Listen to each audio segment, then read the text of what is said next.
and welcome to the No Taboo Woo Show. I'm Sandra Logan. And I'm Gail Chisholm. If you enjoy being a fly on the wall of deep and meaningful conversations between pals on all things spirituality, healing and personal empowerment, then you have landed in the right podcast. Enjoy today's episode. Hello. Hello. It didn't do the countdown at my side today. Normally it does a little countdown. So I was like, I'm prepared. It's normally like 5, 4, 3. I know.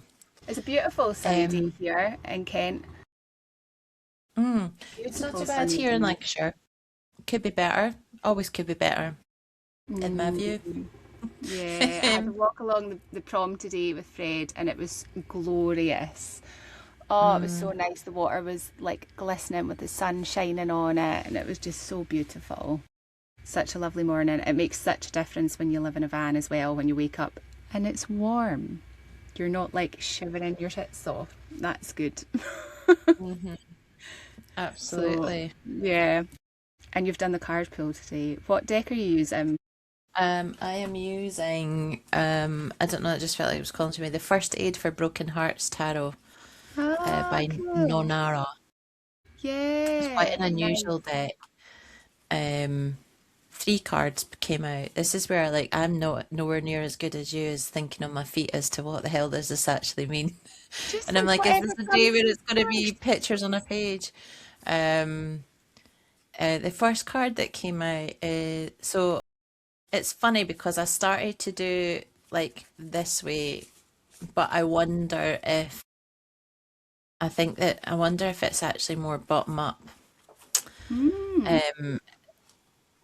And I don't know if this is just because maybe this is me trying to force a message, but go with the flow, Gail. Trust whatever is meant to be said is to be said. So the 3 cards that came out are, so if I go top down, it's 6 of Wands, then the 7 of Swords, and then Death. I kind of feel that it wants to go the other way though, and a bit more of a collective, like all cards working together. So I'll hold them up because if you are on audio only, you can actually hop over onto the old YouTube and see us and see the cards. So you might get your own interpretation from what you can actually see on screen as well. So these cards are really beautiful. There's a lot of green on them, which obviously given they're for broken hearts, it's the green. And you're with the wearing heart. green today. I am. So Death, what's also quite good about them is they obviously have an image and then they have a little line underneath as well to help with an interpretation if you want it. So Death, first of all, is detach yourself from endings, welcome the rebirth, which so there's a man on a bridge, like ready, he's at a standstill looking to move forward, and there's a little bird on the handle and there's birds in the distance, and then those flowers look like chrysanthemums but they're white. It's interesting because although this is Death, it doesn't feel like a dark card. It's looking at some mountains, but I think this is about for me, when it says detach yourself, welcome the rebirth, it's almost like taking that leap of faith because, forward it's like follow the yellow brick road, isn't it? That kind of, because the bridge is yellow. So that is the card. The 7 of Swords, the statement at the bottom is deception can be reciprocal. The universe is the ultimate witness. And it's a lady sitting on a bicycle. What are they? Is that a penny farthing where it's like one big wheel, one little wheel in the woods, and it's quite misty. It looks like seasonally it's more autumn into winter, like the leaves have fallen off the trees. Maybe it's winter into spring. She's got her hat on. There's a lot of red and it's stars that are around. And then the third card, it's actually the 4 of Wands, not the 6 of Wands. Why did I say the 6 of Wands? Did I say the 6 of Wands? You did, Maybe yeah. I actually meant the 4 of Wands. Read the Roman numeral scale. I am no good at Roman numerals, to be fair. I like your journey to homecoming in solidarity and devotion.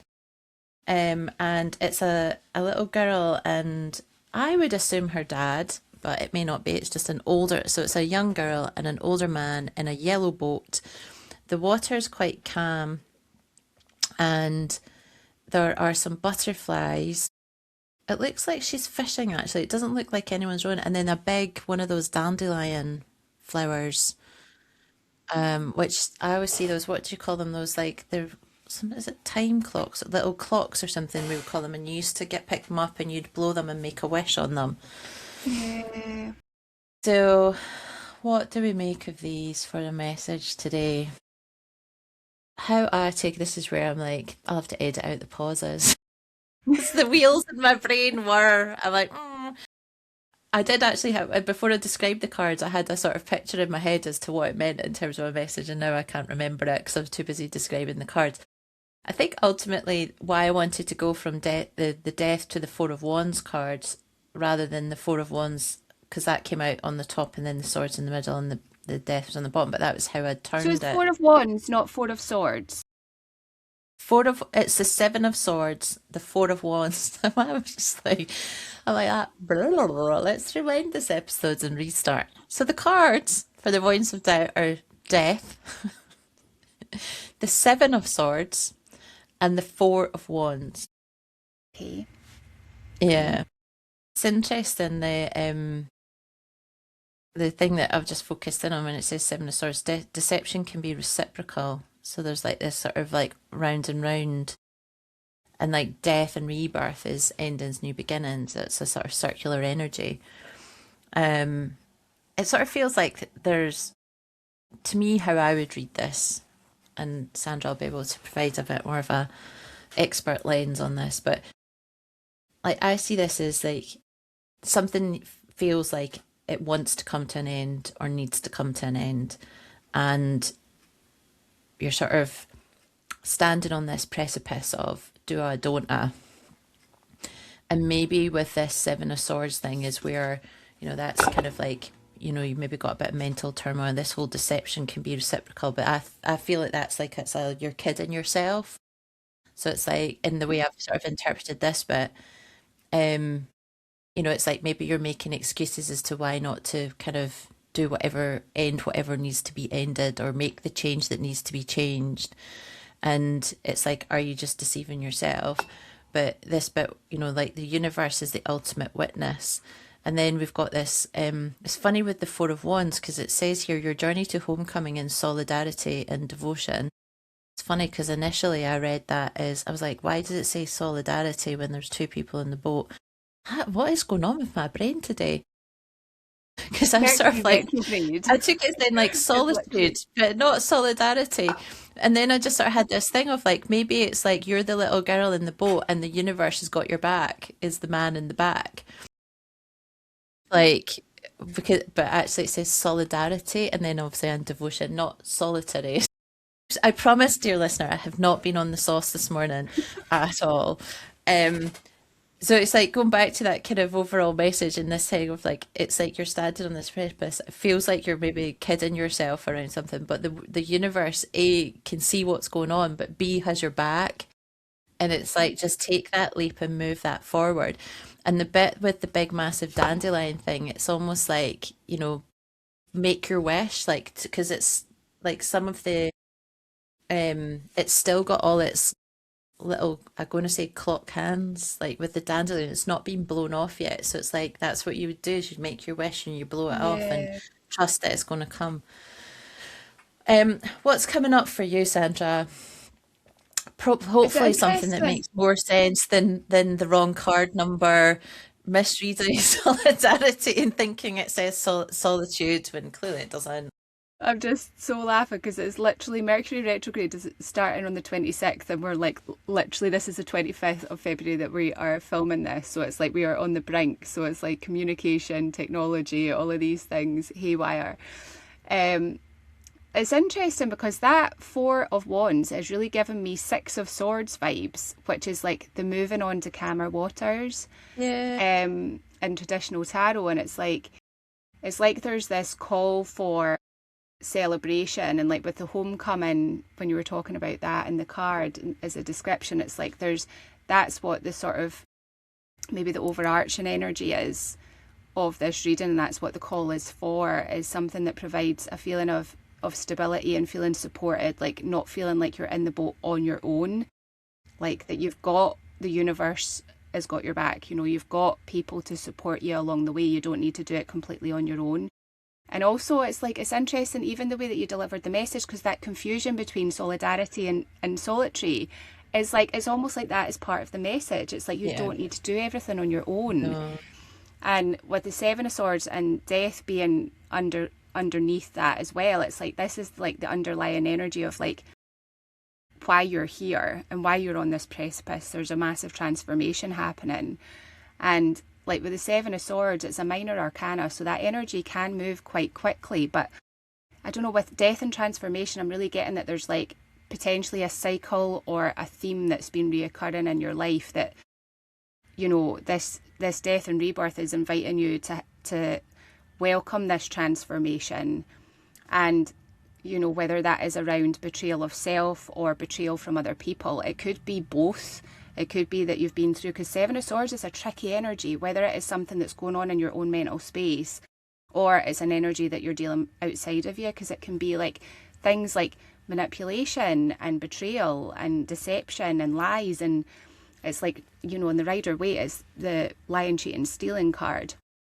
But this energy, it can be where we're sort of lying, cheating ourselves out of something, like you were saying before, as well as like what are you cheating yourself out of. So it's like death there is, the invitation is to really transform that energy and transmute it into something that feels much more stable, but also stable within yourself. With the Four of Wands, it's not just about the outer world. But I find it really interesting with that card, because when you held it up, they're in a boat, and a boat does not feel stable. Even if it is on calm waters, a boat is always, you know, it's subject to the tides, it's subject to change, to weather conditions. Like there's a lot of things outside of your control. So it feels like that's part of the message that wants to come out too. It's like, you know, it's like remaining stable. And that's where like the inner foundation that you build within yourself is like the ability to weather any storms that you face in life, whatever chaos, whatever Seven of Swords energy is around or within you. You know, it's like you have that solid core within you to you know, navigate that energy and navigate the transformations, and to be safe and stable within yourself and create that within your environment as much as within your control. But with the death energy, when you held that up, it really felt to me like a transitioning energy. I was getting that it's like a transitioning energy. It spoke to me immediately of like crossing to the other side, and whatever the other side represents to you in your life. But it's like, it feels like, I don't know, it just feels like whatever you're closing out, it's like you're finally closing the door on it, and you're moving into something new and something brighter as well. Like he's above the clouds, the bridge is above the clouds, but that transition can feel scary, especially if, like me, you are quite afraid of heights, despite having thrown myself out an aeroplane at one point. But going across a bridge that is high up above the clouds, it can feel a bit daunting, because you're like, okay, like I don't want to be falling off of here. It can be a bit, and he's standing there. He's not actually moving across the bridge, so it feels like there's sort of this moment of pause and potentially reflection, and being like, okay, this is, and he's not got anywhere else to go as well in this card. It's like the only way is forward, the only way is across this bridge. So it's almost like preparing yourself for whatever the next step is for you. And that might be a physical step, like a move. It could be something that's like a big change in your life, or it could be internal. But it's like, it's almost like I feel this sort of preparation energy with that death and rebirth, of like preparing yourself for that move forward. What an interesting message. You'll need to let us know, people, how the cards resonate for you, because everybody's situation, obviously, when we're doing collective readings, everybody's situation is different. So take it how it resonates for you in your personal life. But And if you'd like a deeper dive into your own personal story, I do have one-to-one tarot readings available if you would like to book. Link is in the description. But Mm, mm. you need to just think about your own situation and how that resonates for you, because everybody is different. But it feels like a big call for change. Big call for change. Yeah, they're beautiful cards as well. I really love the imagery on them. They're absolutely beautiful. They are. I don't know why I felt called to use this deck today, because I had to go to some effort to get it because I saw the box in my drawer. The bottom of the deck is the Two of Wands. Partnership creates a forward force to execute your adventure together. Hmm. It's a peacock that's the image for the lady with the That's poppy. cool. I know. I was just reflecting as well. It's been I pull my truth bombs most days, but I haven't picked up a tarot deck for a wee while. I did actually have a session. In fact, I think I might have one a week on Sunday actually. So Shelley created she's got this little group of people who are interested in creativity and things, but we met to discuss like tarot. It was this exercise she had in this diary, and it was I picked like the wrong card. I picked the Six of Cups because the mushrooms in it really spoke to me. I was like, there are no other mushrooms in any other card in the deck. And actually, we just spent some time like you picked out something that you were drawn to, and then so it's looking at the symbolism in the Rider-Waite deck is ultimately what it was about. And it was really fascinating, when you sort of like there's so much that goes on in the Rider-Waite imagery. And then what is it that might catch your attention one time over another? What is that actually representing, and what does that mean? Like, and if we look at, it's the same with these cards really, like, a few things that strike me, obviously, like there's quite a bit of yellow that's come out. So it's a Yeah. yellow bridge that the man's standing on. He's looking towards like golden light. It's a yellow boat. The dandelion thing's got yellow throngs on it. And so it's like, what does yellow represent to you? And then we've got the kind of the red and then the stars. And so what does a star mean to you? So it's interesting when you start to dig into this around, and it's really helpful to start thinking about reading more intuitively as well. Because some days, Yeah. like, for me, I might be like today, it's like the thinking about the dandelion, that wish, or, you might focus in on the little bird another time in one of the other cards, so it's just it's quite fascinating when you just sort of, and that's the thing really when like sometimes doing a reading, it isn't necessarily an instantaneous message that comes through because you've just got to look and see what's your attention being drawn to, Yeah. and equally like the ordering, because I felt like rather than start with like the Four of Wands, looking at, as I felt that the narrative was more the other way this today, but I could Yeah. pull these three cards out tomorrow and think that nope, it's a different way of being read. So Yeah. that's like trusting, isn't it, that what needs to come out Yeah, needs to totally. come out And is trusting said. Yeah. yourself with the messages that come in as well, and not getting too much in your head about it. Just often it's the first thing that comes into your head. That's like we can then be Absolutely. like overthinking it a little bit. I love that you got out a different deck today. It's nice actually, and I think as well as like when you're reading tarot, it's good to see the different imagery and the illustrations and the symbolism that people incorporate into the different cards, because it brings almost like different messages out from the tarot. So it's really cool to see. Really cool to see. Is any more coming to you? Yeah. No, I was just having a flick through. I was like, so there's an action for me to pick up my tarot cards again after this. Although interestingly, there's a few cards that are upside down, which is always, I'm like, why are you upside down? Because they always tend to start off. So the sun was upside down when I was started, which I didn't say to you as I was shuffling. And just flicking through there, the Hermit is also upside down, which is the inner voice in solitude. That's the word I thought was in the other card. Guides you to clarity. Yeah. Oh, the It's candle on the head's interesting. It's a lighthouse. Was it a It's lighthouse? Oh almost like yeah. she's wearing a Oh, I saw that as a turban, candle. and then it's mm, the Oh, cards are it's really like being a lovely actually. lighthouse. Yeah. Oh, That's really crows. cool. Hey, crows. So yeah, but and how have your tarot readings been going? Really So good. Sandra's set up her proper, like you can book in with her. Yeah. So you can. I think that there's always a link in the show notes if you want to go and book, or you can hop over and watch her doing collective readings on the old TikTok. Yeah, I've been getting back on TikTok recently. This is one of those things where it's like, people can only find you if you're out there. You've got to be out there for people to know you exist.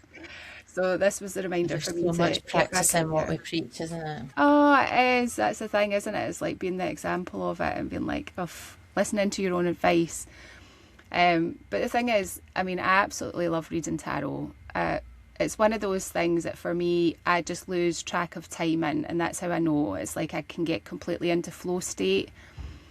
And so that's something for me is like, it's a sign for me that I love it and I'm in alignment and it's the right path for me just now. So it's been really great. And the thing with the readings that I've got at the moment is that because it's such a deep dive as well, like it feels like it's really supporting people through a transitional time in their life. Like we're talking about closing out cycles and starting new ones. What are the lessons to take forward, and what are the opportunities that are going to come up in this next cycle to. And the thing with tarot is it's not a fortune telling tool. We talk about that a lot, but it's it's something that can help you prepare for whatever's to come. And it's almost like a little heads up of these are the energies that you might face and this is how you can navigate them. So it's really cool. It feels like like I really enjoy it. I really enjoy it, and it's nice to hear the feedback from people as well after the Yeah. readings, which is good. I do love doing a Um, tarot reading, but I do sometimes I just like I think that the more you practice, mm, the better the connection, I think. yeah, Which absolutely. is why I think because I've not picked up cards for a couple of weeks, really, I've not done any of my own readings for a little bit. I've pulled oracle cards a bit more, which are maybe a bit more literal rather than looking at the kind of the narrative coming out of like and especially when like three cards came out together and I was like I was a bit eye roll. But this is also I take it as like a sign and thinking, well actually, because I really do enjoy it and then I think the Mm, more I do it as well, the more I trust some of like the random shit that comes out or then like as we talked about where you're like, did I say Six of Wands or did I say solidarity or solitude? And it's like, well, uh, yeah. so you just sort of like you trust your instincts a bit more. Hmm. Um but it's just, yeah, and then it's just made me realize that it's about creating the time to use some of these tools. And Yeah. I don't know about you, but I do notice that um, if I don't do some things regularly, I find that it's not the calmness, but we talk about all of the sort of the woo-woo tools that we lean on to support ourselves just day to day, and I find that when I don't, like it's not coping mechanism, that's the wrong phrasing, but um maybe it's just like how I respond or how I manage things day to day is probably different, and I notice it more when I've not been using some of my tools, or even just take myself off and do like, a little card pull or sit with a crystal or get my incense on or whatever. Yeah. I journal quite a bit on time. I know you and I both have the gate in human design, which can feel like time is slipping away. Hmm. That's more like the shadow side, like time's running out. Yeah. I've been reflecting quite a bit recently, and part of it's on like time to get everything done. Yeah. And then like as the sort of, and then do I need to, maybe it's like a sense of that there's just like a pressure out there, like a pressure in the world at the moment. And maybe it's because we're coming up towards springtime and that kind of equinox, and it's like, okay, winter's starting to come to an end now. Are you ready? Mm, And then I'm like, yeah. oh, there's so much to do. Yeah. Oh, it's just tricky trying to get it all done.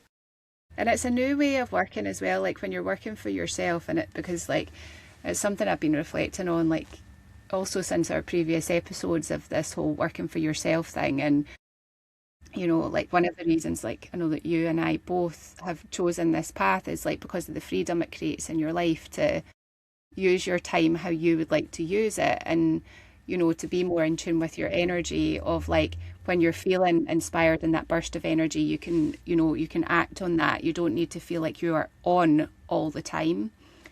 But it's also like the fact that there are certain parts of business and things that you don't always feel like doing, and those are things that still need to be done, unfortunately. So it's like then it's managing that, isn't it? And I think it's when you've got projects that you're working on and you're starting new things and all of this kind of stuff, which both of us can relate to. Like Gail, FYI, has got her embodiment classes that are going to be starting up in March. I was having a look at her new website last night, and it Yeah. is so cool, and I'm so excited for you. But it's Thank like when you. you've got all these new things that you're getting out there, it's like it does take up a lot of your time. Yeah. And it's like it's learning how to juggle all that, isn't it? And in the way that feels most right for you, in alignment with your human design and all of these kind of things. So it's like it's a learning curve, and also like I totally relate to the time running out thing. And I think that having a big birthday definitely this year is bringing that. It's intensifying it, shall we say, um, massively for me. And I'm trying to just be in this like place of observing what's coming up. But it's really interesting. It's really interesting.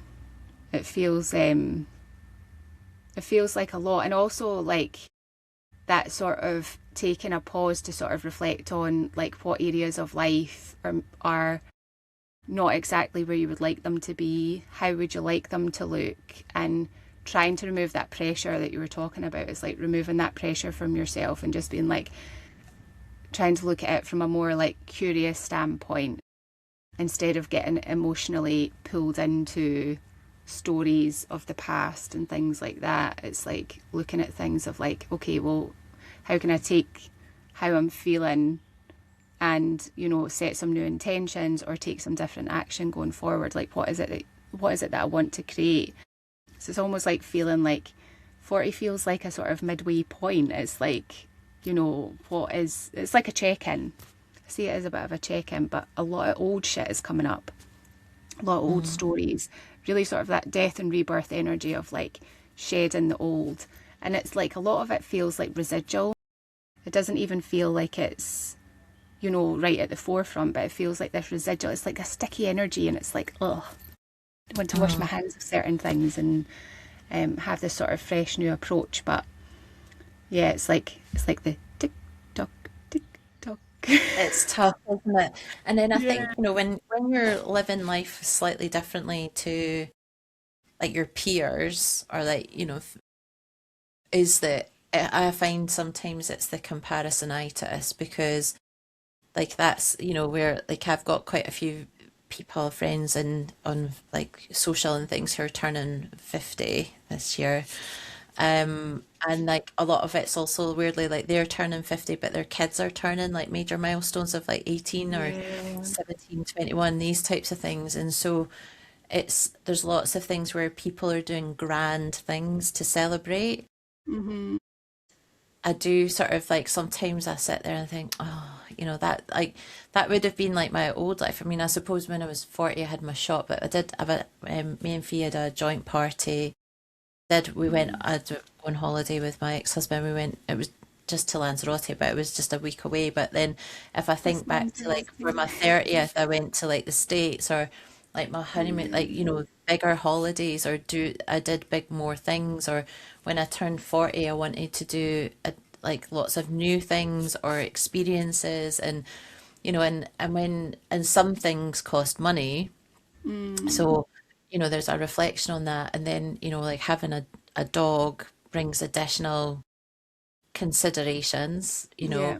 and like down here, I don't have a support network who I could be like, well, you watch the dog for a week.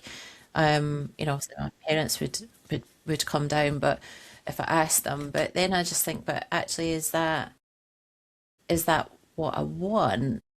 And actually, I was reflecting on, I'd like to have to do some stuff and have some adventures, but that doesn't necessarily mean the same as what it did 10, 20 years ago around how I would have marked an occasion.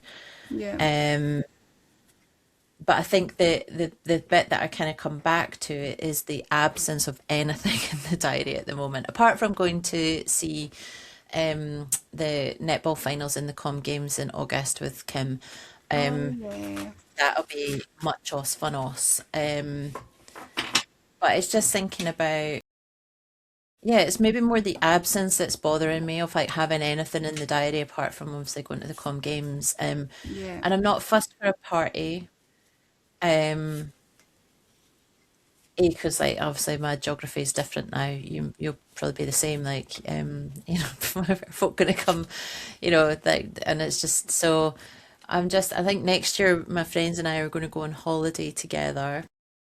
That's Oh, still nice. regarding booking, but I think we've managed to nail down a rough time. It's good. I know it's like it's 2027 though. It's like While so away. yeah, but I just think it would be nice to do some things to mark the occasion, like to mark this milestone. And maybe the biggest present I could give myself is enter my no zero fucks era and actually genuinely Oh, yeah. enter a zero fucks era. You know, because sometimes we're always, it's that, are we always looking for the external Yeah. rather than the internal? Yeah, I've been reflecting on that. Um, mm, Reflecting on that. so, Um, yeah. I've had this thing come up about when I was having a bit of I was going to use the term a pity party, a little bit of a pity party. I was feeling a bit We're sorry for allowed myself. that from time to And time, just don't say yeah, we from are. time to time we are. And it was it, but it was this feeling of like, I want to be celebrated. Like, what does being 40 mean to me? And it's like, God, I've been through a lot of shit in my life and I've actually made it this far. And I think also reflecting on the fact that my mum passed away when she was 43, and I'm like, when I was a kid, that seemed really Right. old. And now that I'm getting close to 40, it's almost like, fucking hell, that's mad. But it was this feeling of like, I know. you know, I've been through a lot and I'm like, I'm here and like, I want to celebrate the fact that I'm alive and that, you know, I've got today to celebrate and all of these things. But also, it's like that feeling like I want to be celebrated by others. And then I was sort of reflecting on the fact that, like you were saying about like moving away, because I made the choice to do that. I made the choice to move away. So I don't have, you know, my friends from uni and stuff around me, and my family's sort of, you know, in different areas of the world, and it's just sort of feeling that, I think it's really feeling that lack of connection to the people that have been really important in my life. And then it's this sort of like taking responsibility for the choices that I've made, and not in a way, because I did notice a bit of this like energy of like beating myself up, because I'm like, you don't have a right, Sandra. This is where the inner critic becomes a real bitch. You don't have a right to be sad because you fucking chose this. She can be mean, people. She can be mean, that inner critic. And then it's sort of like, it's saying, okay, yeah, I did, but also like my feelings are valid. Like, and this is pointing me in a direction of what I really want. And it's like you were saying about what feels like it's missing. And for me, like, connection is a huge thing that feels like it's missing at the moment. Like, because I don't know anybody around here. You know, I've got this podcast that I do with you, and like I'm in touch with people now and again on text messages and things like that.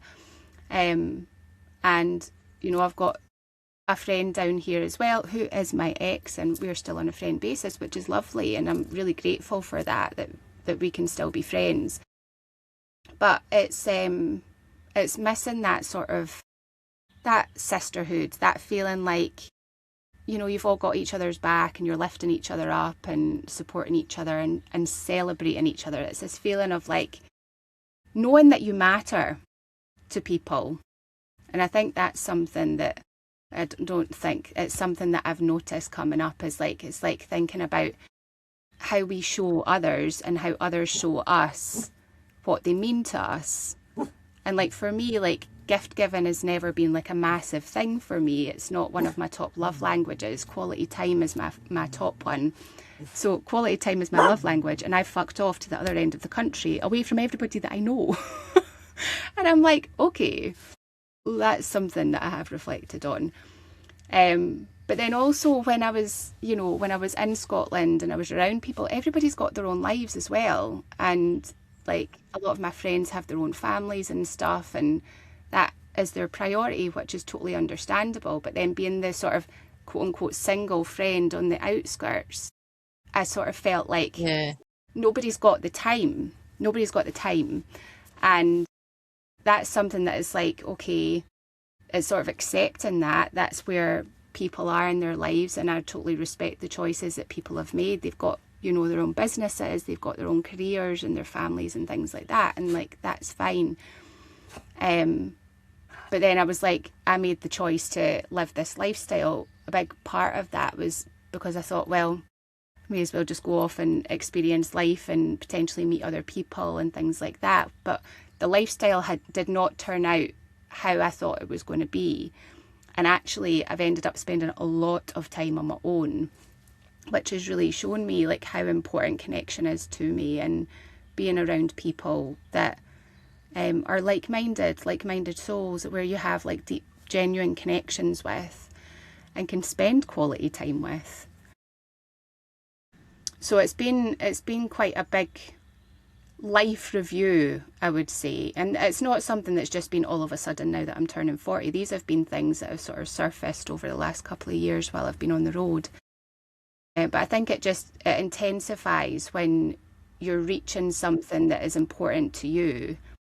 And I've always loved to celebrate a birthday, because like when I was, you know, in my 20s and even into my 30s, I loved bringing people together. I loved being the person that was like organising like nights out with my pals and stuff like that. And, you know, having people from school or from uni and work and things coming together and getting to meet, and, you know, them connecting. And I always loved that. And obviously distance is a big issue. Like that's a thing. So that's something that's been coming up for me. And very much like you say, it's like looking at what feels like it's missing, and instead of like focusing on that, I'm seeing in my mind's eye the Five of Cups energy is like, the Five of Cups speaks of like loss and regret and disappointment and sadness and all of this kind of energy, and that's what flashed in my eye. And it's sort of like, instead of being in that energy, it's like turning around, because in the Five of Cups there's like the cup behind, which is the opportunity. So it's like turning around and being like, well, what's the opportunity and what do I want to move towards? What's the answer to that? Community, and having some more stability. Like we've talked before on and off air about me feeling the need to put down some more roots and being a bit more sort of stable in terms of my abode. And it's really funny because I've like the astrology has been coming up a lot for me as well, and really, you know, taking a different perspective on what my own personal astrology is as well. Like my North Node is in Taurus, and that's literally, you know, the sign of being stable. Having a home is like Empress energy, and I've got a Cancer rising as well. So, you know, I've got, you know, home is Cancer is the sign of home. It rules the 4th house in astrology, so it's literally home. And while I do have a home in terms of the van, it's not really what I need in terms of my own, even my energetic makeup. It's been fine for sort of the last couple of years, and it's had its highs, but it's like now's the time for looking for more of that sort of community connection, being somewhere where there is the potential for that to grow. And for me at the moment, like a huge challenge is like the financial aspect of that, because my business is not generating the income at the moment, not yet, that would provide. In its infancy. It's in its infancy, because when I, own up to the fact that I've made a lot of changes, what I started out doing, I have changed path. Not that I've changed path, I've been on the same path, but I've changed in terms of the services that I've been providing. So that's where I sort of get to reflect on that, and the growth and the lessons and all of that. But when it comes to actually making a big move in terms of like your home life, realistically, we need to have some sort of safety net to support that. So that's something at the moment that I'm navigating, which can bring its own like worries and stresses with it as well. And it's like it's coming back and being present and not being like getting too much caught up in the Live in Lancashire, future. Sandra. We can then build All the community. places for you to move to Lancashire. Not that No. Lancashire, there's nothing wrong with Lancashire. I know it would be really lovely to be nearby. It would be. It's other than you being there, it's not somewhere that particularly is calling on me. I mean, I can't imagine why. I mean, it's where Wallace and Gromit come from. Is it actually? Yeah, they're Lancashire. Oh, I didn't know I was that. learning. I was watching a bit of Great British Menu last night, and it's the Northwest, and they were talking about some famous. Apparently, Ian McCallum, the guy who did the Lord of the Rings, that dude, All actor. right. He's from Preston. Okay. Um, yeah, I was learning some bits Well, there about you some go. famous people. I was like, I didn't know that, and I think but Daniel Craig's from Chester. It's not far. That's the next county, to be fair. But Mm, um, Bob tells there me all you the go. best people are from Lancashire. We can debate that another time. But no, Yeah. it's it's nice. It's friendly. It does feel quite Scottish in terms of like the landscape and things as well. But I know what you mean about like. I mean, obviously, I'm fortunate. I have bricks and mortar. So in terms of like my environment stability, I have that. I don't have to worry about where am I going to park for the night or empty my toilet or anything like that. But when you move somewhere different, and I think the older you get, and when you don't work in a typical job or in an office, that's always an easier avenue to make friends. So Yeah. unless you've got like a hobby, to make friends and build that community, you do have to push yourself about your comfort zone a little bit. And even if you were to say, well, I'm going to create the community that I want, you still have to put yourself out there, which then brings up things like, your fear of rejection, fear of failure, is Mm, this the right thing to do? The inner critic can get really, really noisy. And then yeah. you're like, well, if you're trying to navigate all of that yourself, it feels even more of a mountain to climb. And then you're like, if only I had community. But then you're like, I'm trying to build the community that would give me the support.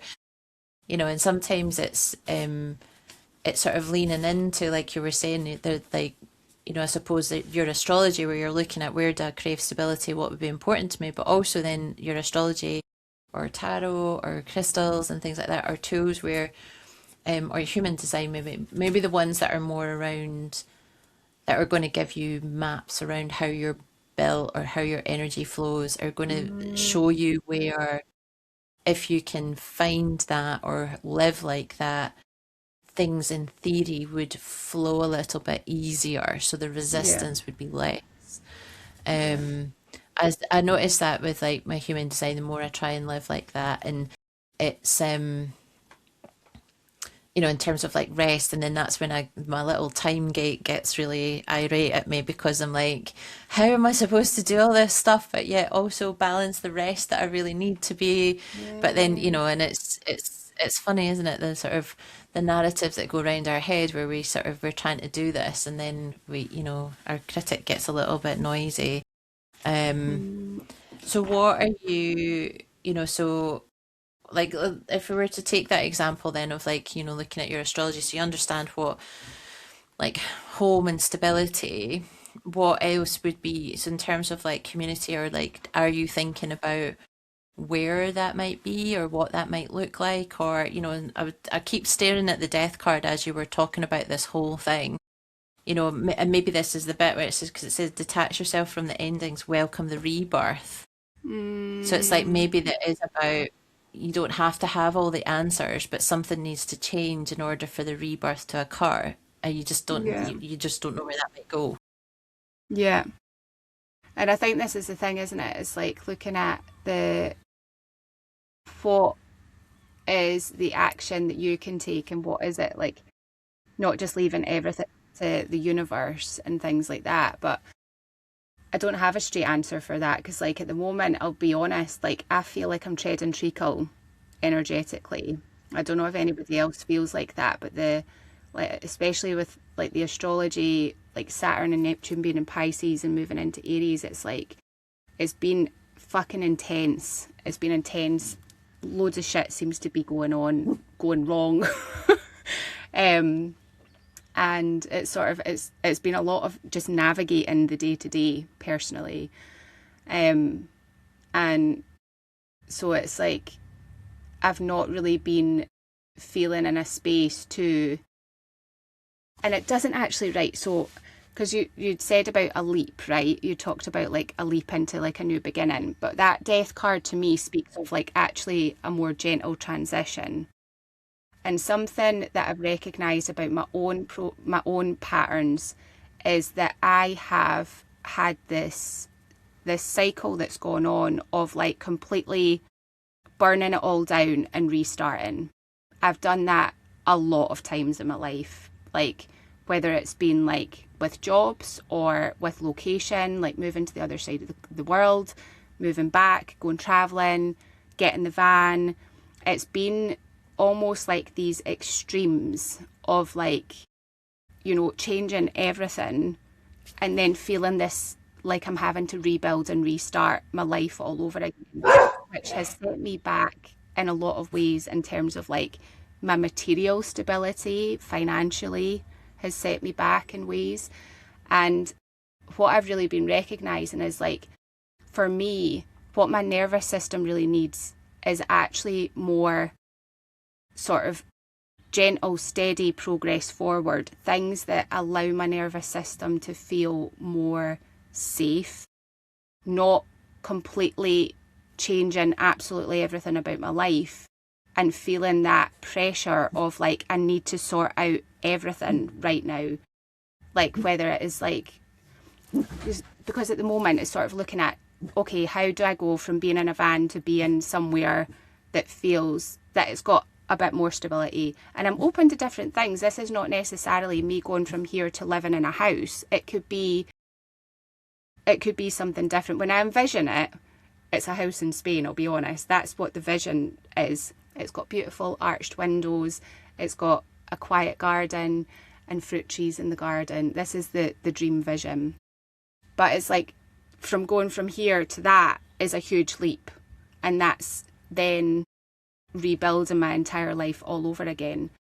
And I say that, but at the moment it feels like I'm kind of like, it's almost like I'm just at the foundation anyway, and it's like we're building on the foundation. But what I'm trying to say is that I have lived in extremes, and I've lived that way for a lot of my life, and it's been very hard.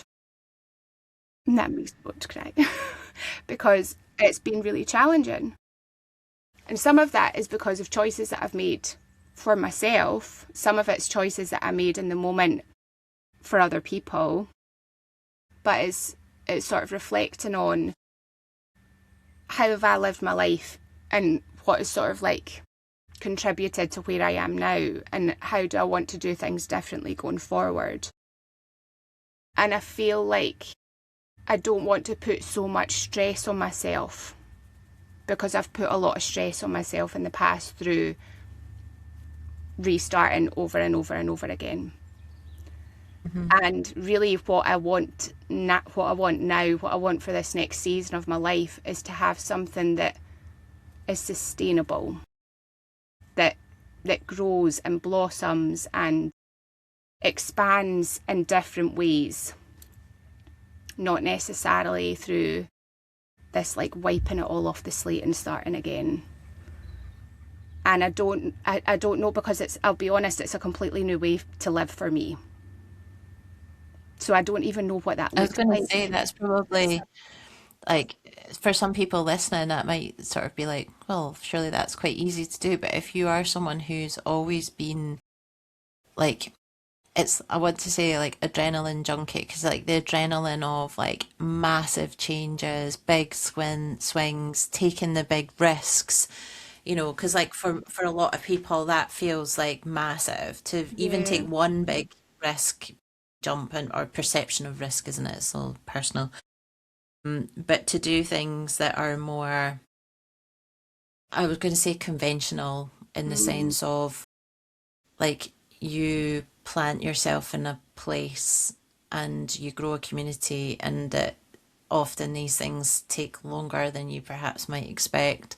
You've got to think about, even just like there's lots of practical things about moving to a place and then finding the community. And as you say, it's a slower energy. It's a yeah. slower burn, and like and sometimes whilst the initial change of moving to a place and finding yourself there, that's the big change. Mm, But then the rest of it, it's more, you see the distance that you've come when over a bigger period of time. I think because it feels like things are much smaller and incremental, which actually, from as you were saying, your nervous system, the ability to um, absorb and accept and move, and it's a calmer, like as you said, it's a slower energy yeah. versus that kind of big wholesale changes. Hmm. But for many people, that sounds like a more comfortable place, but for you, that's actually Yeah. probably discomfort, because Yeah. that's not how you've lived so far. Yeah. Um, I guess that maybe I say I guess I don't know because I'm not here. Maybe I should put it as a question around, because the first bit in order to do some of that is obviously finding somewhere, Yeah. um, to be to just be Yeah. for a while. Yeah. Yeah. I think like you're totally right on the whole, in terms of like what is comfortable for people in terms of like risk and change and all of that. I think for anybody that resonates with growing up in chaos, your nervous system associates almost like a sense of comfort with chaos. And I've really noticed that, especially in this period of van life, I've really noticed it's been like a really harsh mirror for me to look at that pattern in, and on things that I felt like I'd already healed. Because I've been moving away from this living in chaos and moving towards peace as much as possible. But and it's, all of this starts within us, right? And it's like how we feel within and the choices that we make in our life. But I recognise that I've chosen chaos because it has felt familiar, and just because it's familiar does not mean that it's right for you. And that's something that I've recognised for sure, is that is moving away from chaos and moving more towards peace. And sometimes that can look a bit boring, because when you're used to the extremes and you're used to chaos in your life, like and dramas and things going wrong and all of this, it's like it adds an element of excitement, even if it feels like in the moment it's like, why is this happening? Um, but it's sort of like all of the things that I've been facing on this journey have been like, Sandra, face your shit, face it now. This is us closing out this cycle now. Um, and then when it comes to like your question around like where that is, I think there's a hesitancy from me. Well, I don't think, I know that there is, because it's almost like putting this pressure on that it needs to be right, that I need to pick the right place, because what if I choose something wrong? And then it's like all of the old stories come up around, like, and it's recognizing that, right? For anybody that's listening that is like, fuck, I really resonate with some of this stuff. It's like sometimes we really just need to be the observer of whatever's going on in our head and what feels like the most automatic response of how to handle things, and it's like it's recognizing, is that the best choice for me right now? And then also like being willing to take a risk at something and put down some roots in a place. I I'm mean, dancing around it. I'm it's dancing around this interesting. question, Gail, because I don't know for sure. I know It's that all right. No, I I know think that that's fine, isn't it? But I like Kent. I really do like Kent. I've been here for a few months now, and I have to say, like, it is a beautiful part of the country. I don't know if this is going to be somewhere that I want to be though long term. So what do that's you mean by still, long term though? Because so I would say, like where we are now, like as much as we're doing up the house and we've done a lot of stuff, like I've started to see more places in the mm, county, and I'm involved in a few more things, so I have some greater awareness of what's around, and like I know this isn't a forever home here. And yeah, interestingly, like I think like I was just reflecting a bit on what you were saying, and maybe part of the thing around turning 50 and doing things differently is actually I don't like I just need a really lovely cozy environment, and it doesn't need to have like there's the whole bells and whistles externally, if you like, in terms of like what is around. Having said that, there are certain things that are important for me, but like I know that this isn't a forever place, like as in this bit here.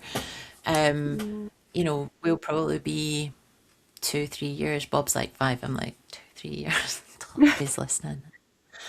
Um, but it's more because like this is a good place to because we needed to do something where we needed somewhere to stay, like and the rationale for the deciding on here was right at the time, but now that we've had this house since September, although we only moved in just before Christmas, is like there's things that I really love and things that I think are great, but I was reflecting, part of that's probably because I've not explored, like I've not gone into town so much. Like I've no around my area because I walk the dog. Um, but there's lots of like you get in the car and go somewhere else. But the mm, reasons for buying here were sound at the time, but I know that will change, and part of that's because of like you know just the space that we're looking for and how we want to live, but and maybe my point on that is that it's okay if like what you decide for the next little bit of the chapter, it's okay if it's not your forever place. yeah. And I don't know I if you think ever it's like, find that. I mean, some people do. yeah. I don't know if I will. Hmm. Yeah, I just think in terms of location, um, at least like a rough location of where to be. Of everywhere that I've been, this area probably speaks to me the most. Um, and it's somewhere that I could see the potential to like build community and things like that as well. And it comes with, I suppose, making a level of commitment Yeah. to the next step. Sadly, that's absolutely. The other thing I Mm. was going to say is like, maybe if you just pause there for a few years, we might find that actually going and living in Europe would become easier at some point in the future, given just now that unless you can get a residency, then Well, your that's the time other is thing, always right? limited when you're there anyway. So, you Yeah. know, this is the Yeah. sad thing, isn't it? Is we have dreams and then there's practical, political, like just nonsense that goes on that I'm laughing because we've been watching The Lincoln Lawyer. The latest season's been out, but Bob has never seen any of it, so we started again. And of course, obviously, my inner mentor, when I went to journey towards that, the best way I could describe where she was the house that the guy, the Oh, Lincoln you lawyer, say that? lives in Los Angeles. Mm-hmm. It's interesting because obviously now I've been like the interior was quite different now because I'm rewatching the program, so it wasn't a like for like, but there was definitely an energy around it. And I laughed because I was watching, there was a street sign, so I went on to like Google Maps and I found the house. I was like, and it does Cracker. exist. I know. And I keep sort of saying that to Bob, but and I think it's around what's the essence or the energy, and Yeah. it's around where you feel that things, you can be content for a while. So what's the essence of that Spanish abode? And that's where Mm. then it's like sort of being a bit more going, right, okay, well, that would be the joyous ideal, but until the universe serves that to me, because you can try, maybe this is the bit I was trying to make, is like you can start to curate your life with little sprinkles of the ingredients of that. And Yeah. that, and if you're looking to practice slow evolution Mm. rather than revolution, maybe that's about picking one of those things that's in that essence of your dream and What thinking if that about thing is warmth and sunshine? interestingly where you live now, Oh, not it's in the your but like driest. in Kent. Like I think in terms of like when we start to come into spring and summer, you'll really know. I mean, I suppose you noticed it when you were in Cornwall anyway, but I remember when I Yeah. used to work for a firm in London, I did a contract from the January until the June, and it got to around mid-March, and it was like suddenly the temperature change was just so marked, and I'd be going back still wearing my winter woolly coat up in Edinburgh, and then down in London I was like, and in fact I remember my friend and I think we even ate outside in April, and I think that's when I realized that actually that kind of like five average, what is it, about 5, 6 degrees on average, is you Mm. really notice it when it comes to Yeah. starting to spring. So I think give it a couple of weeks, Sandra, and you'll be like, I'm in my shorts and like I've got my little short sleeves on and I've got just a bit of my sunshine. sleeves I think rolled we've up had and the such a hat great, off today. well, We're mm, halfway there. it's but that's the thing, isn't it? Because I suppose people listening, I think a lot of people relate, and especially as we approach that sort of midlife point, it's a period of transition, a point of reflection, and if you're wanting to make some changes, that they don't have to be massive. And whenever I think we've spoken about this on the pod before, but if I was supporting someone on change stylistically, I always say it's evolution, not revolution, because Yeah. for more people, as you say, like smaller incremental changes, it's easier on the nervous system to adapt to and accommodate and really embody. For I think, as you said, like if you're not someone who has lived around chaos and and big change, like to go from X to Y overnight is is too much for most of us to be able to handle, which is Yeah. interesting. Like, 'cause conversely for you, you're like, I can do that, like at the drop of a hat, no problem. Whereas Mm. like the smaller incremental stuff, where it is like slower routes getting in, it's that's maybe trickier for you. Yeah, it's a practice for sure. I would love It to hear always from is people on though. this one, Mm, hear what comes up for pain. you guys, um, and how all of that resonated. One thing And I would say, Sandra, is like your ability to accommodate massive change and the determination and resilience that's required in order to do that. Like you have the tools to be able to yeah, do the slower, more gentler kind of, like, to go back to the death card, the casual walk across the bridge. That it's yeah, interesting because you're like, oh, this is just a nice slow transition to somewhere else. Whereas I'm like, you can't see the edge of that bridge. It looks like it could be a leap.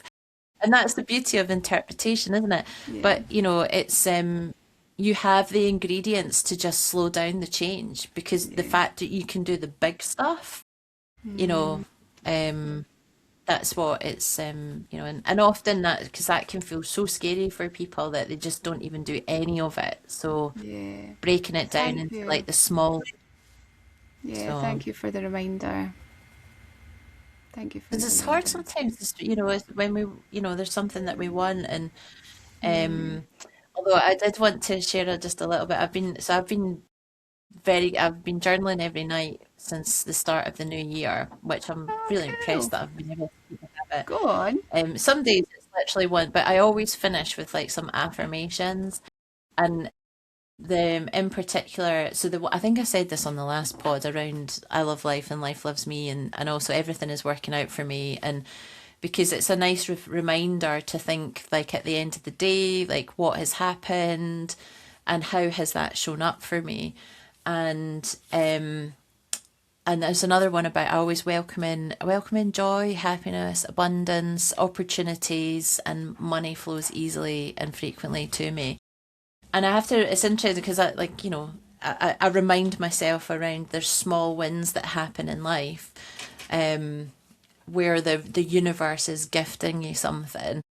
Yesterday, I had a moment where I was like, I totally love the universe because I'd gone to decided to buy. This is domesticity at its peak, Sandra. I wanted to get a whirligig, and if you don't know what a whirligig is, it's a rotary air dryer Love a washing whirligig. line.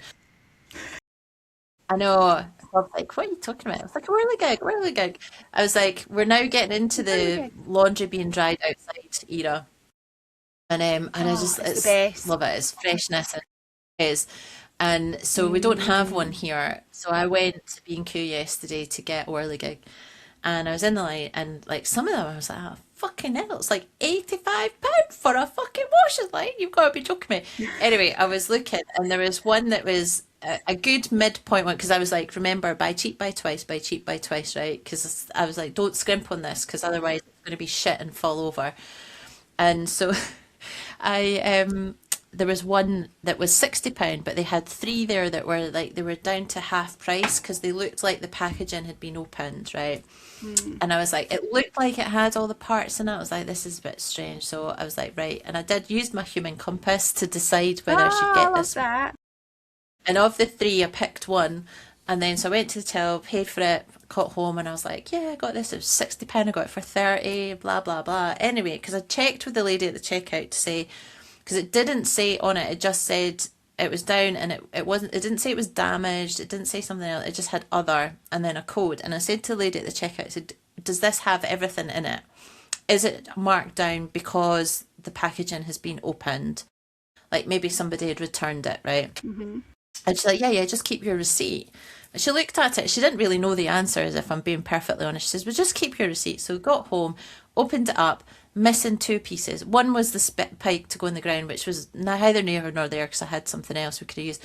But the other bit was like, there's actually two poles. So there's the bit with the whirligig stuff that has the line on it. And then there's a Yeah. pole to give you height. And it was missing the pole. I was like, fuck's sake. So I was like, right, I had to go back. So got back in my car and I was just like, do you know what, Gail, just bite the bullet. Because I was like, I could dick around with the other two that had been opened. And I thought, do you know what, just pay the £60, right? So I went, picked up a one that had clearly been unopened, got to the checkout, and the woman who had bought it from was still on because it had only been half an hour. Yeah. And the lady said to me, so I said, hi. I said, I was in about half an hour ago. She looked at me like I was familiar. I said, I was in about half an hour ago, spoke to you about this. And I said, it's actually missing pieces. It's not that the packaging's just been open. She had a man talking to her, one of her colleagues, and it turned out she was changing shift. So she was, and so I said to her, and I was like, so I've just come back. I've decided to just bite the bullet and pay full price, blah, blah, blah. Anyway, she's like, oh, my colleague will serve you. So he'd been stood behind her and he must have, like, he should have heard me, but he didn't. So I said to him, I said, look, I bought this half an hour ago, but it's got pieces missing. It didn't say on it that it's had pieces missing. So I've come back to just get a new one, right? And he says, do you have your receipt there? I says, yes, I do. It's here. And he says, all right, okay. Took the open one and he's like, oh, this is terrible. We should send it back to the warehouse. And he was like, right, off you go. And I was like, oh, same price. He just exchanged it for me. So I was like, and then I was like, have I just stolen this?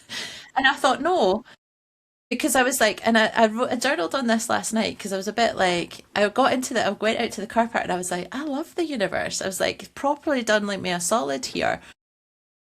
And I thought, like, because I was like, in my integrity, my sort of honesty compass kicked in, and I was like, did I just lie and not offer to pay, right? And then I said, and I thought to myself, I was like, no, I explained to the person who was at the checkout Yeah. and said I was going to pay full price for it. Yeah. And she was like, all right, okay, that's fine. And my colleague will sort it. He was behind. She didn't say, oh, she needs to pay full price. Nothing. And I was like, you two aren't listening. And then he literally, like, it was almost like walked me out the door with the washing line. Right. So it wasn't like me going, oh, like trying to dupe them and go, because I was literally up front and I said, I'm just going to bite the bullet and pay full price. I said Yeah. this to the check, and then I was thinking about divine timing, because obviously my human compass had told me to pick that one, not the other two, right? Yeah. Went home and then I had to go back, and then it was like, and literally, if I had been 1 minute before, late, earlier or later, right, You then wouldn't they have had wouldn't have that been doing the change. interaction. So I took it as a Mm. sign, and I was like, and I expressed my gratitude to the universe. Yeah. And because I was like, because I did, I was like, that way where you're just like, should I have gone back and insisted on? And I was thinking, well, actually, no, I tried to. I already tried Yeah. to. And I said it twice. It wasn't Yeah. even like, and it was really obvious as well, because I even pointed to the label where it had said, like, the reduction in the price. Yeah. And then the one I was holding was pristine, like Yeah. unopened, like you could tell. Yeah. And I was like, literally, the Well, there man you just like go. ferried And me you out got and your was form like, oh, again. that's fine. Because I handed him the receipt. So I was like, thank you, universe. Thank you. You did me a solid yesterday. Yay. But then I And now did you laugh get because I your bought dried a little rose. mop thing from.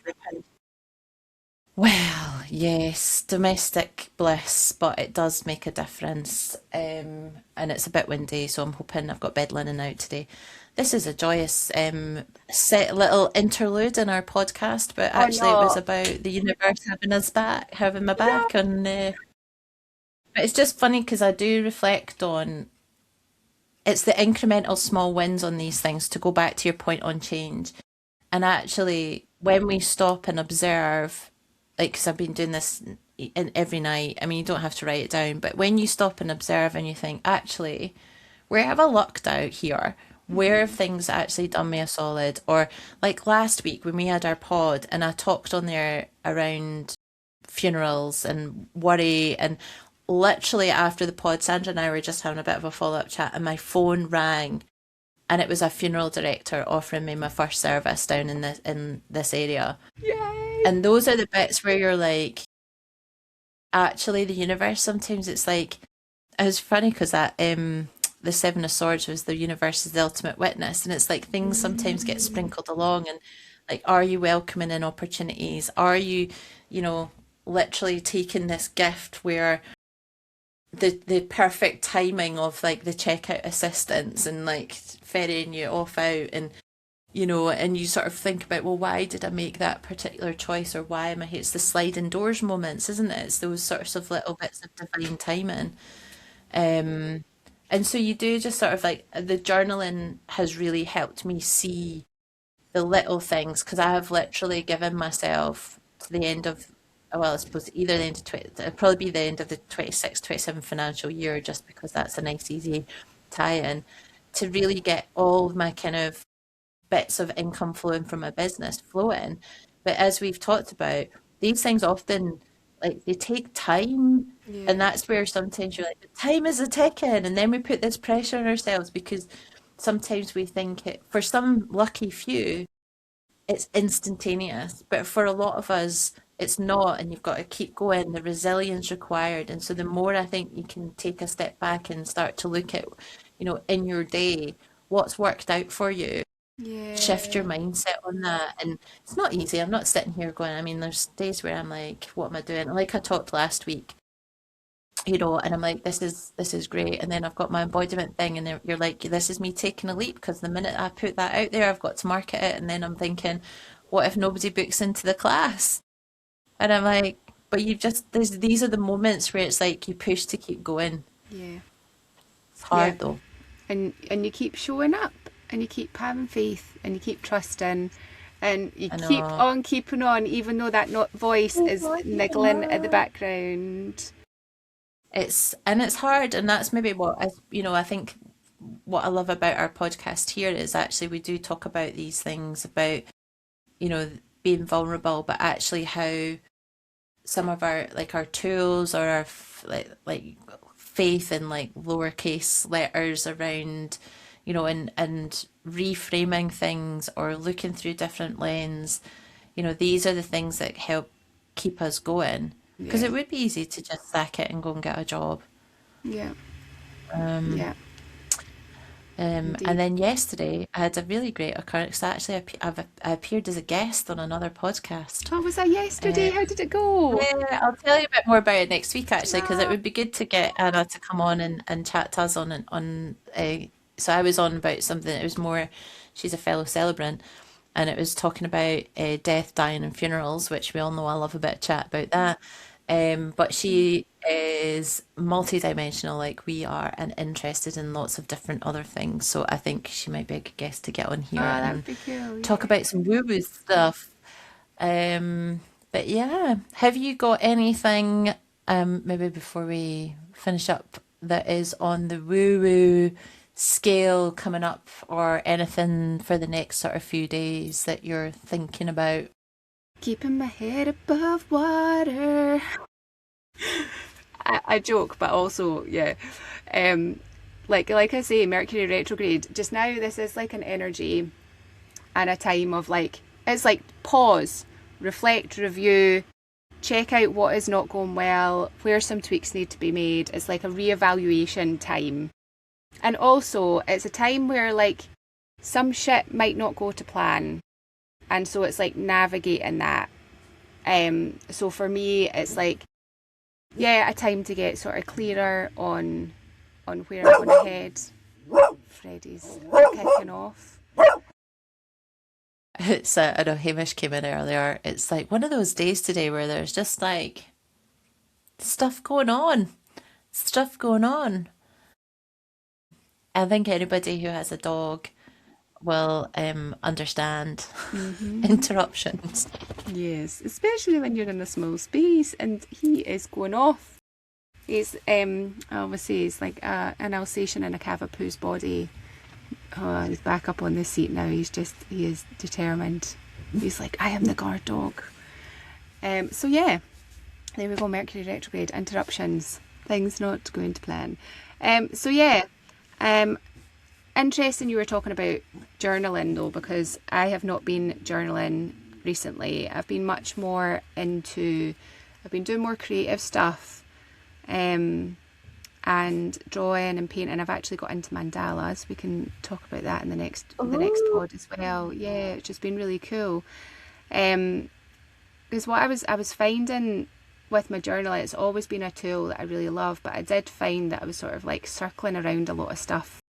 And I was like, do you know when you're sometimes just noticing that you're staying in that energy because you keep writing about it?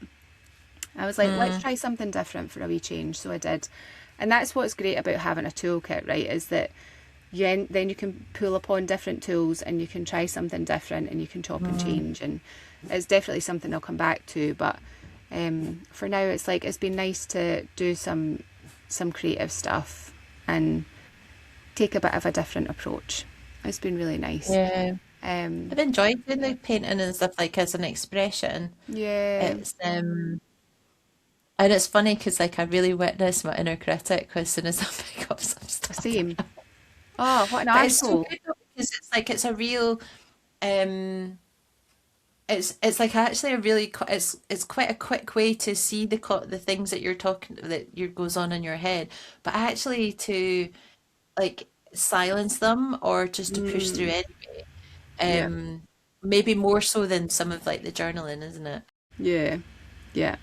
For sure. For sure. So yeah, fun Nice. times. Fun Fun times. times. Fun times. It's yeah.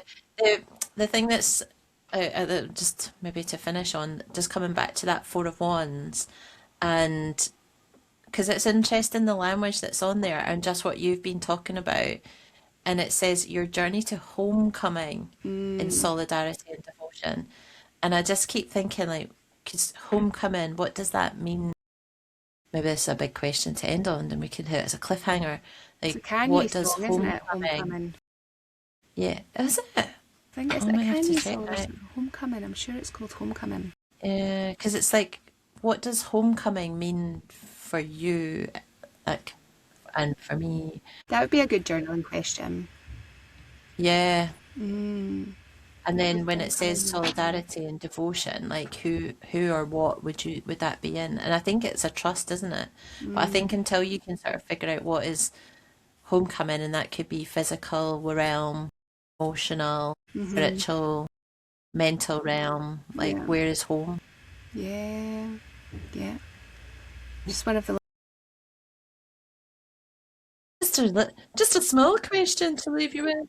Oh, but no, because I have actually, and actually, this will be a really good point to finish on about the homecoming. So, I've been shuffling and faffing with the cards as we've been chatting, and I just looked at the bottom of the deck, and what is on the bottom of the deck just now is the star. Keep the faith. The world is full of miracles. A yellow boat. It's like the little girls all grown up, and that the little dandelions have gone into the sky.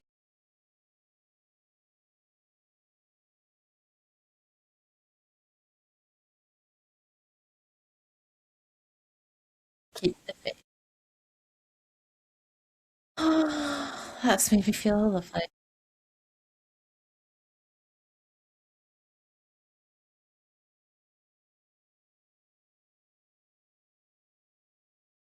Thank you.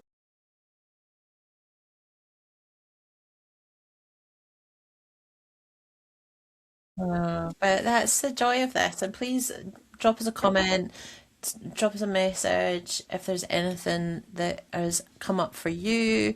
If you've any questions for us, we'll attempt to answer them. Yeah, be good to hear from you. Until the next time, dear listener. See you later. Bye. Thanks for listening to today's episode. If you've enjoyed this and would like to keep us fueled for future episodes, you can buy us a coffee. Or you can make a donation via the link below. It's never expected, but always appreciated. Thanks for listening.